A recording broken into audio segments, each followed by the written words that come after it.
మంచువారి కుటుంబ గొడవలు తారాస్థాయికి చేరుకున్నాయి. ఇన్నాళ్లు ఇంటి కాంపౌండ్ లోపల జరిగిన తగాదాలు ఈ రోజు గేట్లు బద్దలు కొట్టుకుని వెళ్లేంతగా బజారున పడ్డాయి.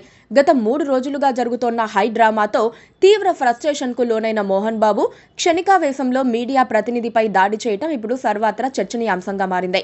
మోహన్ బాబు సహనం కోల్పోయి చేసిన దాడితో పరిస్థితి ఒక్కసారిగా మారిపోయింది. అటు మీడియా ప్రతినిధి ఆస్పత్రి పాలు కాగా, అంతకుముందు మనోజ్తో జరిగిన ఘర్షణలో మోహన్ బాబు తలకు, కాలుకు గాయాలైనట్టు తెలుస్తోంది. ఈ మేరకు ఆయనను మంచు విష్ణు కాంటినెంటల్ ఆస్పత్రికి తరలించి చికిత్స అందిస్తున్నట్టు సమాచారం. మనోజ్, మోహన్ బాబు మధ్య గొడవ ముదిరింది. నిన్న జల్పల్లిలోని ఇంటికి మంచు మనోజ్ దంపతులు చేరుకున్నారు. మంచు మనోజ్ వాహనాన్ని గేటు దగ్గరే బౌన్సర్లు ఆపేశారు. మంచు మనోజ్ లోపల తన పాప ఉందని సెక్యూరిటీని తలుపు తెరవమన్నాడు. వారు తెరవకపోవడంతో గేటుకున్న అద్దాలను పగలగొట్టి గేటు తోసుకొని లోపలికి వారితో పాటే మీడియా ప్రతినిధులు కూడా లోపలికి వెళ్లారు.